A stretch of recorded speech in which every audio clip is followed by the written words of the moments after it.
할렐루야. 오늘도 복된 주일 예배에 나오신 성도 여러분들을 예수님의 이름으로 축복합니다. 하나님의 말씀을 들을 때 하나님의 말씀으로 들려주고 여러분 모두에게 은혜가 넘치는 시간이 되시기를 예수님의 이름으로 축복합니다. 오늘은 인생 헛됨인가 선물인가 혹은 헛됨인가 기쁨인가 이런 제목으로 하나님의 말씀 같이 선포하고 나누도록 하겠습니다. 제2차 세계대전이 끝나고 29년이 지났을 때 필리핀의 한 섬에서 한 일본인 장교가 발견이 되었습니다. 그의 이름은 오노다 히로, 일본군 정보 장교였습니다. 일본이 거의 전쟁에서 패색이 짙어 갈 때쯤에 오노다 히로는 그의 상관에게 아무리 오랜 시간이 걸려도 반드시 데리러 갈 테니 결코 자결하지 말고 끝까지 저항하는 가운데 정보를 수집하라는 명령을 받고 필리핀의 한 섬의 정글로 들어갑니다.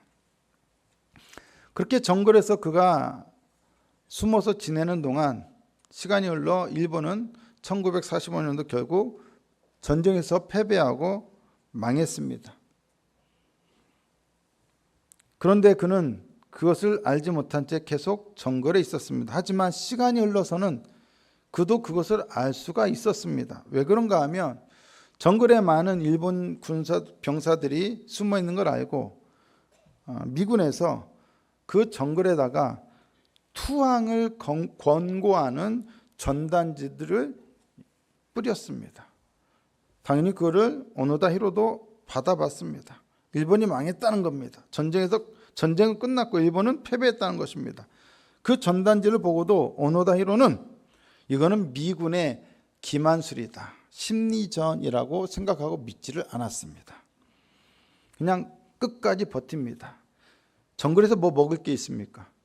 바나나하고 코코넛을 먹고 가끔은 부족한 단백질을 보충하고자 민가에 들어가서 소를 잡아다가 육포를 만들어서 1년 동안 그거를 먹으면서 그렇게 그는 무려 29년 동안 철저히 정글에서 숨어 지냈습니다. 그는 철저했어요. 사람들에게 발견되지 않으려고 어떤 집을 짓는 게 아니라 동굴이나 나무가 울창한 곳에 임시 거처를 마련해서 살고 그나마도 들키지 않기 위해서 끊임없이 거처를 옮겨 다녔습니다. 그는 군사학교에서 정보 장교로서 게릴라전 및 생존 훈련을 받았기 때문에 가능했던 일입니다. 결국 오노다 히로는 발견되어서 일본으로 돌아가게 됩니다. 29년 만에. 일본 열도는 난리가 났죠. 전쟁 영웅 대접받았죠. 이 오노다 히로가 귀환할 때 가장 놀라웠던 점은 그가 들고 나온 소총과 군복이 30년이 지났음에도 완벽하게 작동하고 깨끗했다는 점입니다. 귀환 당시 그의 소총은 당장 사격이 가능할 만큼 청결했다고 합니다. 그 정글 습기 많고 얼마나 총이 녹슬기가 쉬워요. 그런데도 30년 동안 그 총기를 끝까지 청결한 상태로 유지하고 아직 그가 탄약도 500발이나 소유하고 있었대요. 언제든지 전쟁을 준비할 수 있는, 사격을 할 수 있는 상태로 그가 무려 29년을 버텼습니다. 얼마나 정글에서 그것도 홀로 치열하게 애쓰며 수고하며 버텼는지를 짐작케 합니다. 오랜 시간 그가 정글에서 홀로 버티고 치열하게 생존하면서 끝까지 인내할 수 있었던 것은 자결은 금지이며 끝까지 살아남아 정보를 수집하라는 상관의 명령을 수행하기 위해서였습니다. 하지만 생각해 보십시오. 일본은 패배했어요. 그의 그런 모든 노력에도 불구하고 수고에도 불구하고 일본은 얼마 못 가서 패배했습니다. 그는 그것도 믿지 못한 채 29년간이나 홀로 정글에서 지내며 상관의 명령을 수행하고 있었습니다. 하지만 그의 그 엄청난 수고가 일본의 전쟁이나 승리나 자신의 인생에 무슨 유익이 있었습니까? 29년간의 그 처절한 노력과 수고가 과연 무슨 유익이 있었습니까? 그가 그렇게 수고했다 해서 일본이 안 망한 것도 아니고 그의 인생이 잘된 것도 아닙니다. 초인적인 그의 노력에도 불구하고 과연 그가 행한 수고는 무슨 유익이 있었습니까? 아무런 유익이 없습니다. 전도자는 헛되고 헛되며 헛되고 헛되니 모든 것이 헛되도다라고 선언을 하고 있습니다.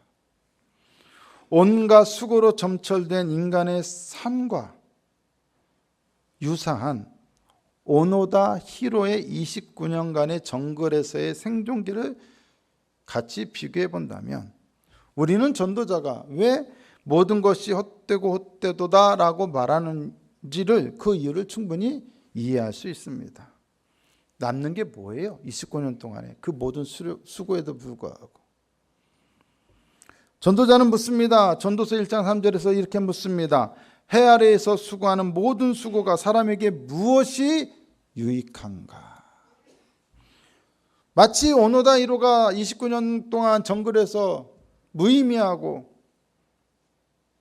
치열하게 살았지만 유익도 없는 삶을 살았던 것처럼 해 아래에서 살아가는 모든 인간은 지금 그렇게 살고 있는 것 아니냐. 그렇게 수고하고 애써서 남는 게 뭐냐? 무엇이 유익한가? 없다는 것입니다. 여기서 유익에 해당하는 히브리어는 이트론입니다. 이트론. 이 단어는 전도서에만 나오는 아주 독특하고 중요한 용어입니다. 이 단어의 뜻은 어떤 수고나 행위를 거치고 나서 과정을 거치고 난 뒤에 최종적으로 우리의 손에 쥐어지게 되는 잉여분이나 순이익을 가리키는 말입니다. 오늘날의 경제 용어로 비유하자면 매출에서 모든 비용, 인건비가 됐든 재료비가 됐든 모든 비용을 다 빼고 남는 뭐예요? 순이익. 그게 바로 이트론이에요. 전도자는 인간의 삶을 일종의 비즈니스로 보고 계산기를 두들겨 봅니다. 그리고는 묻습니다.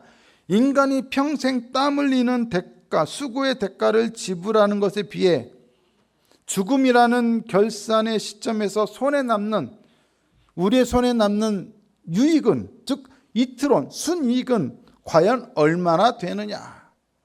무엇이 유익한가? 전도자의 결론은 없다는 거예요. 오노다 히로의 29년간의 처절한 생존기에도 불구하고 일본이 승리하는 데는 전혀 기여가 안 됐어요. 유익이 없어요. 오늘 우리의 수고에도 죽음의 시점에서 결산하면 엄청나게 수고하지 않습니까, 여러분? 여러분들이 직장 생활하고 가정을 건사하며 사업을 하느라고, 사업장을 꾸려가느라고 얼마나 수고합니까? 자녀를 양육하느라고 얼마나 수고합니까? 기업체를 이끌어가느라고 얼마나 수고합니까? 직장 생활에서 그냥 모진 수모와 온갖 고생을 다 감수하며 모욕을 감수하면서까지 버티며 수고하고 있지 않습니까? 그런데 그렇게 엄청나게 수고했는데 딱 죽음의 시점에서 결산해 보니까 남는 게 있다고요, 없다고요? 없다라는 거예요. 순이익이 없다라는 거예요. 전도자의 결론은 없다는 겁니다. 유익이 없다는 거예요. 그 오랜 시간 수고했는데 아무 유익이 없어요. 그러면 그 모든 우리의 수고는 다 뭐가 되는 거예요? 물거품.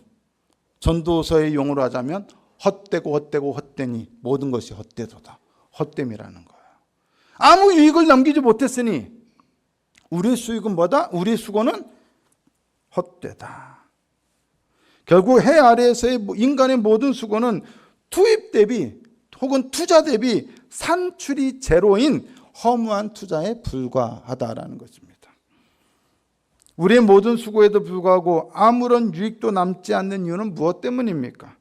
전도서 1장 11절 보면 이전 세대들이 기억됨이 없으니 장래 세대도 그 후 세대들과 함께 기억됨이 없으리라 말씀합니다. 여러분, 뭔 얘기입니까? 죽음으로 인해서 지난 세대들이 이뤄놓은 모든 것들이 다 사라지고 기억되지 않는다는 것입니다. 죽음이라는 거대한 장벽은 인간의 어떤 수고도 결코 영원히 남지 않게 한다는 것입니다. 다 잊혀지게 만든다는 것입니다. 인간의 수고는 얼마나 대단한 수고일지라도 결코 죽음 너머까지 가져갈 수 없습니다. 인간은 그저 빈손으로 왔다가 빈손으로 갈 뿐입니다. 전도서 5장 15절에 이렇게 말씀하죠. 같이 한번 읽어보실까요? 시작. 그가 모태에서 벌거벗고 나왔은즉 그가 나온 대로 돌아가고 수고하여 얻은 것을 아무것도 자기 손에 가지고 가지 못하리니. 공수래 공수거죠. 당연한 말씀 아닙니까? 세계 최고의 부자랄지라도 자기가 엄청나게 그 수고해서 번 돈을 가지고 갈 수 없어요. 그냥 갈 때는 그냥 가는 거예요. 그러면 하나님은 그저 모든 수고에도 불구하고 헛될 뿐인 헛됨을 위해 우리의 삶을 창조하셨을까요? 그렇지 않습니다. 창세기 2장 5절을 보시면 하나님께서 처음에 인간을 만드시기 전에 왜 만드시려고 했냐? 그 이유 중에 하나가 땅을 갈 사람이 없었어요. 그럼 하나님 왜 만드신 거 인간을? 땅을 갈기 위해서. 갈게 할 사람이 필요해서 만들었어요. 그리고 창세기 2장 15절을 보시면 에덴 동산에 사람을 두고 뭘 시켰느냐? 그 동산을 경작하며 지키게 하셨어요. 여러분 기억하세요. 인간의 노동은 우리가 인간이 타락한 이후에 범죄하여 타락한 이후에야 시작된 게 아니에요. 인간의 노동은 원래 처음부터 있었어요. 원래 우리를 하나님께서 창조하신 이유와 목적이 우리가 일을 하도록 하기 위해서예요. 땅을 갈아야 했고 동산을 경작해야 했습니다. 인간의 수고와 노동은 창조의 이유였고 목적이었습니다. 그런데 어쩌다가 우리의 수고가 아무런 유익도 남기지 못하고 헛되게 되었습니까? 뭐 때문입니까? 바로 인간의 타락 때문입니다. 범죄 때문입니다. 타락한 아담에게, 범죄한 아담에게 하나님은 이렇게 말씀하십니다. 창세기 3장 17절과 18절입니다. 아담에게 말씀하시는데 땅은 너로 말미암아 저주를 받고 너는 내 평생에 수고하여야 그 소산을 먹으리라. 땅이 내게 가시덤불과 엉겅퀴를 낼 것이다. 어차피 인간은 노동을 해야 돼요. 수고를 해야 돼요. 그런데 이 타락 이후의 인간의 수고는 그 타락 이전의 수고와 달라요. 타락 전의 인간의 노동은 유익이 없을 수가 없어요. 유익이 있는 축복된 행위였어요. 수고를 하더라도 그게 고통이 아니었어요. 기쁨이었어요. 하지만 타락으로 인해 땅이 저주를 받고 가시와 엉겅퀴를 내면서 상황은 완전히 달라집니다. 수고는 가시와 엉겅퀴 때문에 수고는 더 많이 하는데 그에 비해서 거둬들이는 유익은 어때요? 거의 없어요. 왜 우리 삶에 이렇게 힘드냐? 아니 우리가 열심히 안 하는 것도 아니고 공부가 됐든 직장 생활이 됐든 사업이 됐든 교회에서의 봉사가 됐든 우리가 열심히 안 하는 것도 아닌데 왜 이렇게 유익이 별로 없죠? 그는 바로 가시와 엉겅퀴가 많기 때문이에요. 가시와 엉겅퀴는 인간이 이 땅에서 행하는 모든 수고를 회방하고 인간에게 유익을 남기지 못하게 방해하고 있습니다. 그래서 수고는 극심해졌지만 유익은 거의 남지 않게 된 겁니다. 때문에 전도자는 해 아래에는 유익이 없다라고 단언을 합니다. 그리스 신화 중에 유명한 신화가 하나 있는데 바로 시지푸스의 신화입니다. 이 시지푸스는 사람 이름입니다. 알고 있죠? 네. 이 시지푸스는 성경에 나오는 고린도 유명하죠? 성경에 나오는 이 고린도와 똑같은 바로 그 고대 고린도의 건국자이자 왕입니다. 인간 중에서 상당히 영리하고 똑똑한 사람이었습니다. 그런데 이 사람이 자신의 너무 똑똑함을 믿었는지 신들의 권위에 도전을 했다가 제우스가 분노해서 이 고린도 왕이었던 시지푸스에게 영원한 형벌을 내리게 됩니다. 그에게 주어진 형벌은 뭐냐? 거대한 바위를, 엄청나게 무거운 바위를 가파른 산 정상으로 밀어 올리는 것입니다. 그 바위를 그 산 아래에서 올려서 정상까지 딱 갖다 놓으면 그의 형벌은 끝이 돼요. 끝이 나요. 근데 문제는 힘들게 바위를 밀어 올려서 정상까지 다 가면 이 바위가 그 무게를 견디지 못하고 다시 산 아래로 떼굴떼굴 다시 굴러 내려오는 거야. 그러면 시지프스는 어떻게 해요? 다시 산 아래로 내려가서 그 바위를 다시 올려요. 막 겨우겨우 막 낑낑거리면서 올렸는데 또 정상쯤 다가가면 또 어떻게 돼요? 다시 또 무게를 견디지 못하고 또 내려가. 이렇게 다시 내려가서 올리고 다시 내려가서 올리고. 뭐예요? 무한 반복이죠. 일을 못 끝내요. 무의미한 수고의 무한 반복이에요. 그게 바로 그에게 내려졌던 바로 형벌이었어요. 이게 바로 시지프스의 신화예요. 여러분, 인간이 이런 일을 매번 한다고 생각해 보세요. 우리의 일이 만약 이와 같다고 하면 여러분, 그 사람이 일을 할 마음이 들어요, 안 들어요? 기운이 나요, 안 나요? 안 나요. 누가 이런 삶을 살고 싶겠어요? 그래서 하는 말이 뭐예요? 해봐야 헛되다. 헛되다. 헛되고 헛되다라고 말할 수밖에 없는 거예요. 아무 유익이 없다. 힘만 들지. 그런데 여러분, 이러한 시지프스 같은 형벌을 실제로 사람들에게 행한 사례가 있습니다. 옛 소련 시절에 수용소에 사람들이 갇힌 이 수용소의 죄인들에게 강제 노동을 시켰다는 거예요. 어떤 강제 노동을 시켰냐? 구멍을 파고 다시 메우는 강제 노동을 시켰어요. 죄수들에게 하루 종일 깊은 구멍을 파게 합니다. 깊은 구멍을 파게 하루 종일. 그리고 다시 뭘 지시를 하느냐? 자기들이 그렇게 하루 종일 힘들어서 판 그 구멍을 다시 저녁이 되면 흙으로 메우라고 명령을 내려요. 하루 종일 파고 저녁에는 다시 그걸 메우래요. 여러분, 땅 파기가 힘들어요, 안 힘들어요? 힘들잖아요. 얼마나 힘들어요. 그죠? 삽질하는 게 쉽지 않잖아요. 곡괭이질도 쉽지 않잖아요. 근데 그거를 겨우 해놨더니 다시 흙으로 메꾸래요. 의미가 있어요, 없어요? 없어요. 또 어떤 경우에는 무거운 물건이나 바위 같은 거, 통나무 같은 거를 이쪽에서 저쪽으로 옮기라고 시킵니다. 그러면 겨우 낑낑거리면 다 옮겨놓습니다. 그러면 다 옮기고 난 다음에 딴 일 시키면 되는데, 딴 일 시키는 게 아니라 야, 옮겼던 거 다시 저기로 다시 옮겨놔. 원래 자리에 다시 옮겨놔. 다시 시키는 거예요. 똑같은 일의 무한 반복, 무의미한 일의 무한 반복이야. 여러분, 왜 이런 비생산적인 일을 시켰을까요? 아니, 노동을 시키려면 산에서 벌목을 시키든가 광산에서 채굴을 시키든가 하면 그 엄청난 노동력 아닙니까? 국가적으로도 굉장히 생산성 올라가고 좋은 일 아니에요? 근데도 왜 그런 일 안 시키고 이렇게 아무 의미 없는, 생산성 없는 무의미한 일을 왜 시켰을까요? 강제 노동을 왜 시켰을까요?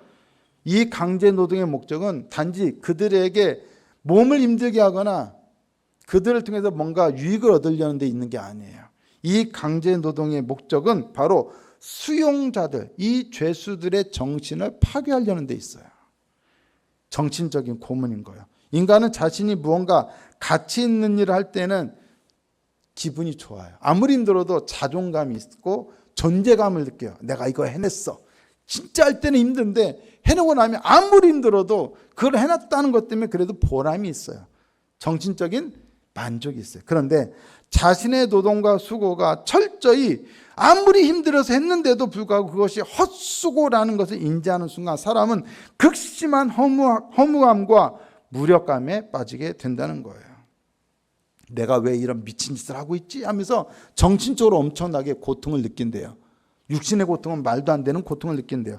알렉산드로 솔제니친이 나중에 쓴 수용소 군도에 보면 이러한 무의미한 반복 노동은 죄수들을 정신적으로 붕괴시켜서 미치게 만들거나 아니면 자살 충동을 느끼게 만든다는 거예요. 그래서 이 수용소에서 가해졌던 형벌 중에 가장 잔인한 형벌 중에 하나가 바로 이 무의미한 강제 노동이었다라는 거예요. 전도자가 전도서 1장 5절에서 7절에서 묘사한 것은 바로 이와 같은 무의미한 수고의 무한 반복에 대한 묘사처럼 보여집니다. 해는 아침에 동쪽에서 떠서 서쪽으로 집니다. 그런데 이걸 몇 번 해요? 계속 하죠. 계속 동쪽에서 서쪽으로 지고 그 다음날 또 동쪽에 떠서 서쪽으로, 동쪽에 떠서 서쪽으로. 자기가 떴던 곳에 다시 떠서 다시 지고 다시 떠서 다시 지고. 해만 그러냐? 바람도 어때요? 바람은 이리저리 불고 저리 불고 막 부는 것 같은데 다시 자기가 불었던 자기 자리에 다시 돌아온다는 거예요.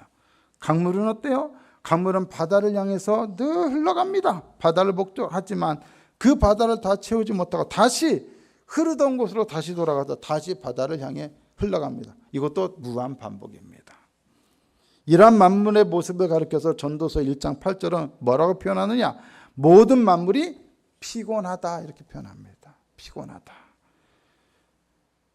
해, 바람, 강물 같은 모든 만물은 기진맥진할 정도로 쉬지 않고 움직이며 엄청난 에너지를 쏟아붓지만 그것을 통해서 만물에 대한 어떠한 변화나 어떠한 발전도 만들어내지 못해. 똑같은 일을 그냥 똑같이 반복할 뿐이에요. 해는 뜨고 지기를 반복하고 바람은 이리저리 돌다가 제자리로 돌아오며 강물은 바다를 채우지 못한 채 계속 흐릅니다. 전도자가 볼 때 만물은 무의미한 반복에 지쳐 피곤합니다. 전도자가 모든 만물이 피곤하다고 표현한 것을 사도 바울은 조금 다르게 표현하고 있습니다. 로마서 8장 10절에 이렇게 표현하죠. 피조물이 어디에 굴복한다? 허무한 데 굴복한다. 이 허무가 뭐예요? 전도서에서 말하는 헛됨이죠. 헛됨. 무의미하게 반복하는데 그게 뭐예요? 허무한 데 굴복하는 거예요. 헛된 일만을 반복하는 거예요. 무의미한 수고를 반복하면서 피곤한 거예요. 근데 만물만 피곤하냐? 아니에요. 인간도 피곤하다는 거예요. 전도서 1장 8절에 보면 모든 만물이 피곤하다는 것을 사람이 말로 다 말할 수 없다. 뭔 얘기예요? 인간은 만물이 왜 이러한 수고를 무한 반복하며 피곤하게 되는지를 뭔가 설명해 보려고 하는데 왜 해는 아침에 동쪽에 뜨고 서쪽으로 지는데 맨날 그걸 반복하지? 그를 설명하고 싶어도 말로 다 설명할 수 없다는 거예요. 인간은 만물의 수고를 반복하는 과정이나 그 결과는 설명할 수 있어요. 아, 해는 동쪽에 떠서 서쪽으로 지는 거야. 이건 설명할 수 있어요. 근데 왜 그래야 하는지를 설명을 못해요. 왜 만물이 그래야 하는지, 왜 그런 수고를 무한 반복하고 있는지 인간은 설명할 길이 없다는 거예요. 그것뿐만이 아니에요. 전도서 1장 8절과 9절을 보세요. 뭐라고 되어 있어요? 눈은 보아도 족함이 없고 귀는 들어도 가득 차지 아니하도다. 그리고 해 아래는 새 것이 없다. 인간은 그냥 늘 하는 것이 반복적이면 피곤해, 힘들어. 그러면 뭘 하고 싶어요? 새 것을 하고 싶어요. 새 것을. 새로운 것을 하고 싶어요. 새로운 것을. 여러분들도 똑같은 설교 매번 들어보세요. 재미있겠죠? 몇 번 들었다고 지겨워요. 여러분, 듣는 사람만 지겨운 게 아니라 하는 사람도 지겨워요. 그래서 가급적이면 저도 가급적이면 똑같은 설교 잘 안 하려고 그래요. 제가 재미가 없어요. 인간이란 그래요. 똑같은 걸 하고 무의미한 걸 하면 재미가 없어서 뭐예요? 새로운 걸 찾아요. 드라마도 이것보다 지겨우면 새로운 거 보고, 책도 이것보다 지겨우면 새 것 봐요. 그죠? 딱 바꿀 수 없는 건 오직 남편과 아내 이거밖에 없어요. 딴 건 다 바꿀 수 있어요. 그죠? 차도 타다가 지겨우면 바꿀 수 있고, 집도 야 너무 오래 살았어, 좀 좋은 집에 가서 살아보자, 바꿀 수 있어요. 그래서 사람은 늘 새로운 걸 추구해. 문제는 새로운 것을 보거나 들어서 이 피곤함을 해소하려 하지만 새로운 것을 보고자 하는 욕망이나 새로운 것을 듣고자 하는 욕망은 어때요? 결코 채워지지 않는다는 거예요. 눈과 귀에 채워지지 않는 갈증 때문에 계속해서 무언가를 하지만 그것은 인간을 더 피곤하게만 만드는 수고일 뿐이라는 거예요. 뭔가를 하면 할수록 피곤하게만 하고 유익은 없다는 거예요. 그렇다면 우리는 이쯤에서 중요한 질문을 던져야겠죠. 전도자가 이토록 열심히 삶을 살아가는 우리를 향해서 헛됨, 수고, 유익 없음, 피곤을 말하는 이유는 도대체 무엇입니까? 뭐 때문에 이것을 말합니까? 좀 우리의 삶을 긍정해주고 동기부여해주려면 긍정적으로 말해줘야잖아요. 야, 다 헛수고야, 다 헛된 거야, 야, 아무 열매 없어, 유익 없어, 다 피곤할 뿐이야. 왜 전도자는 그렇게 말합니까?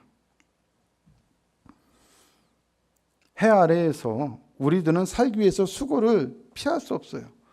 직장을 다니든 공부를 하든 아이를 키우든 어떤 일을 하든 여러분 수고 없이 어떤 일을 할 수는 없어요. 우리가 이 해 아래에서 살아간다는 것은 불가피하게 수고를 해야 한다는 거예요. 수고는 우리의 운명이요 숙명입니다. 그렇다면 이왕 수고할 거라면 단지 피곤하기만 하고 아무 유익도 남기지 못하는 수고가 아니라 기쁨과 유익을 남길 수 있는 수고를 하면 좋은 거 아니겠습니까? 그렇게 하려면 우리는 어떻게 해야 하죠? 우리가 더 수고하면, 더 잘하면 수고는 안 괴롭고 유익도 남길 수 있는 겁니까? 근데 전도자는 그렇지 않다는 거예요.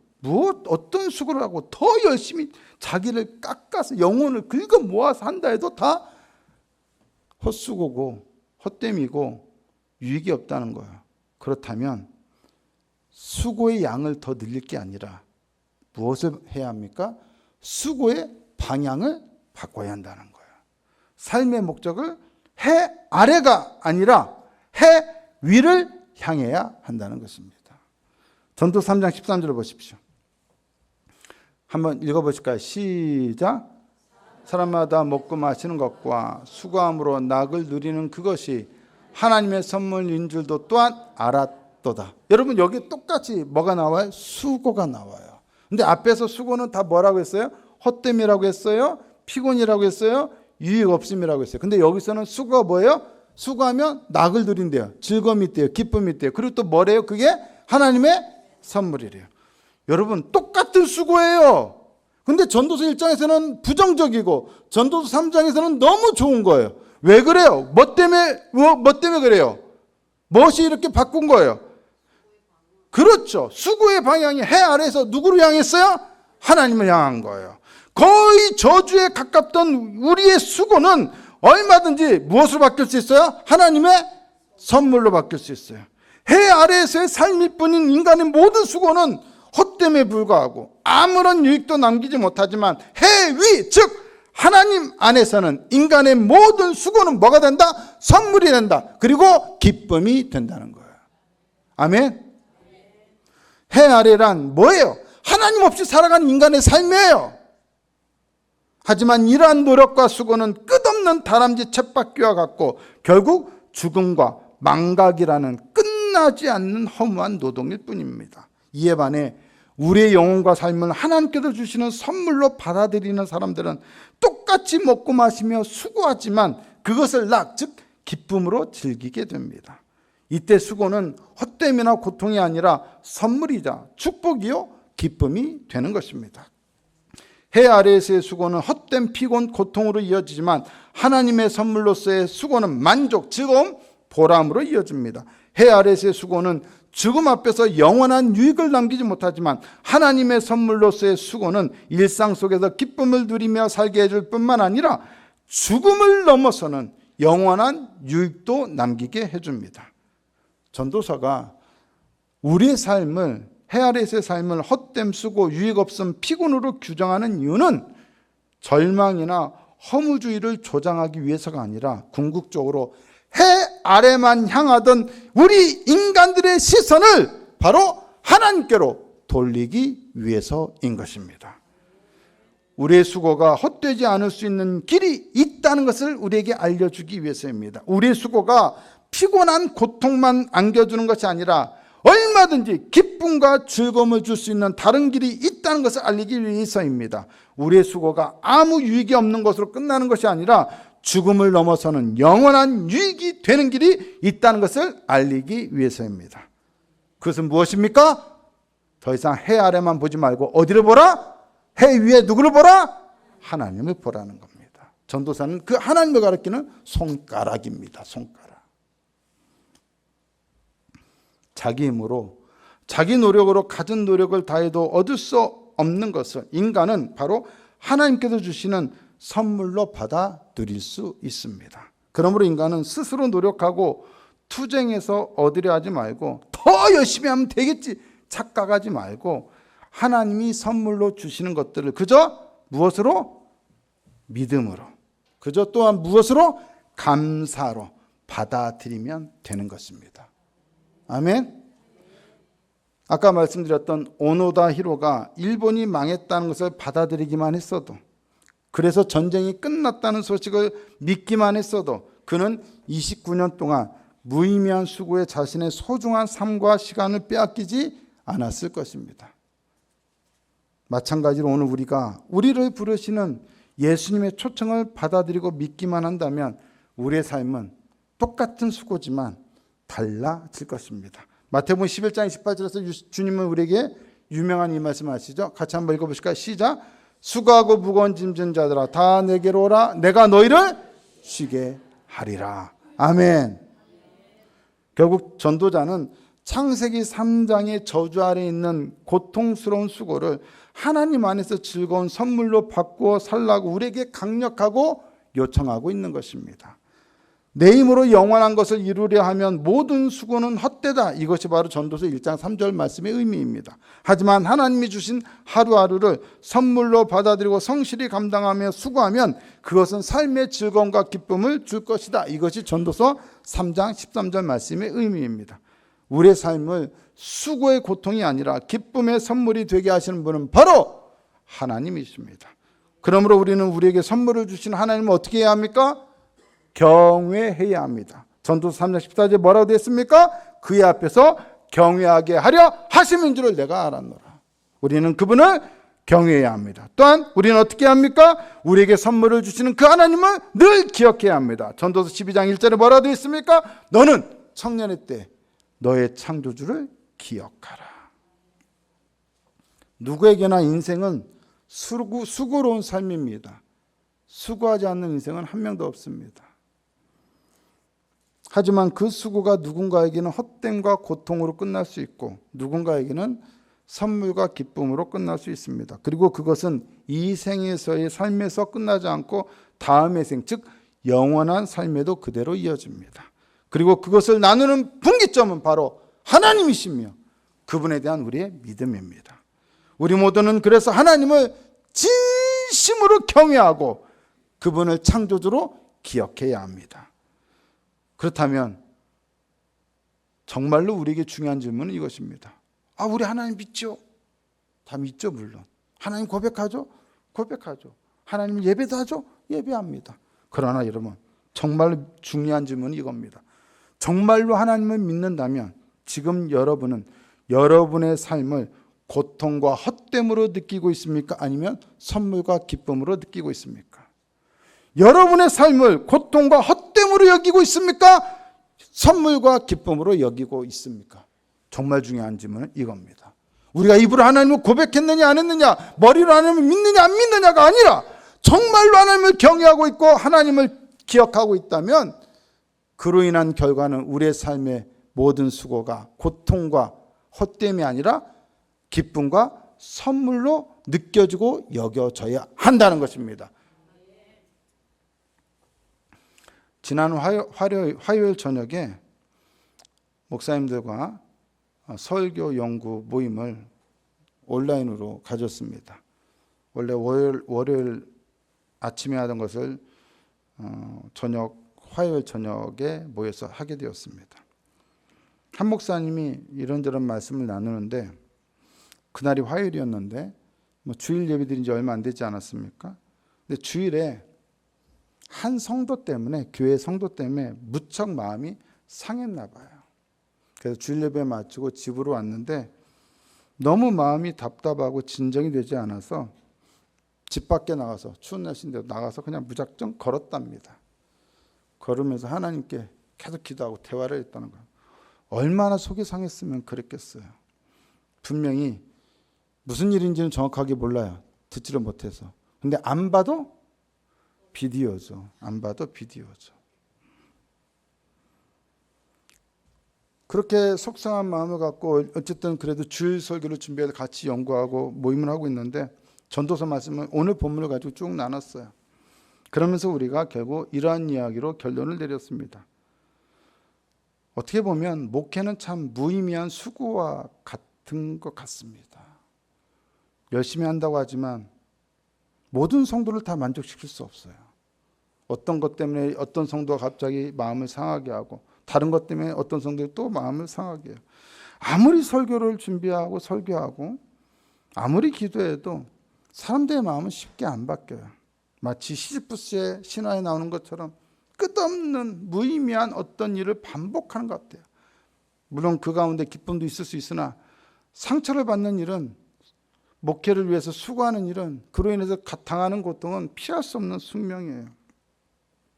그런데 여러분, 우리가 이 목회가 아무리 힘들더라도 그저 수고에 불과하고 그저 헛됨에 불과하고 그저 피곤한 일이고 유익이 없는 걸로 보기보다 그 한 사람이 나에게 상처를 줬을지라도 사실은 그 사람 때문에 우리가 목회자로 부름받은 것이라면 나에게 상처를 준 그 사람조차도 어떻게 보면 하나님의 선물일 수 있지 않겠습니까? 라고 제가 얘기했다는 거죠. 위로차. 여러분, 목회뿐만이 아닙니다. 여러분의 삶은 세상에 나가서 얼마나 치열한지 우리가 다 알 수는 없지만 굉장히 치열하고 엄청나게 힘들고, 직장 생활 정말 힘든데 가족을 먹여 살려야 하니 때려칠 수도 없고, 사업은 하는데 이거 정말 쉽지 않고, 무슨 일이든 쉽지 않아요. 취업도 쉽지 않고, 진로도 어렵고, 대학 진학도 어렵고, 모든 게 다 어려워요. 주일날 은혜롭게 예배드리면 또 월요일 아침에 직장을 가야 하는데 그 발걸음이 무겁기만 해요. 가정은 뭐 쉬워요? 가정은 뭐 자녀들이 그냥 알아서 잘 크고 잘 되고 앞길을 찾아가고 알아서 뭐 직장 취업하고 알아서 결혼하고 알아서 애 낳고 알아서 지 새끼들 잘 키우고 그러나요? 끝까지 봐줘야잖아요. 끝까지 반찬해주고 끝까지 애들 봐줘주고 끝없는 수고의 반복이에요. 그런데 여러분, 우리가 그 고통스럽게 생각하는 그 직장이 누군가에게는 그렇게 들어가고 싶은 그런 직장일 수 있어요. 내가 하고 있는 그 사업이 누군가에게는 꼭 하고 싶은 사업일 수 있어요. 내가 힘들어하는 나의 가족이 누군가에게는 정말로 누군가에는 꼭 필요한 그런 가정의 모습일 수 있어요. 단순히 무의미한 수고와 반복과 그리고 헛됨과 유익이 없는 삶이 아니라 하나님이 나에게 그것을 선물로 주셨다고 믿는다면 그것을 대하는 우리의 태도는 어떻습니까? 분명히 달라질 수밖에 없습니다. 그 순간부터는 뭐예요? 그것이 기뻐요. 내가 가정이 있지, 내가 우리 아이들을 위해서, 나의 남편을 위해서, 우리 아내를 위해서 이 수고가 기쁜 거예요. 내가 교회가 있지, 공동체가 있지, 여기서 수고하고 헌신하는 게 무의미한 수고가 아니라 하나님을 향한 헌신이며 봉사하며 성도들을 위한 봉사니 나는 기뻐요. 하나님의 선물이에요. 여러분의 세상에서 삶이 하나님께서 허락하신 삶이라면, 선물이라면 그것은 불평과 원망이 아니라 감사와 기쁨의 이유가 될 수 있다는 것입니다. 그것을 가능케 하시는 분이 누구다?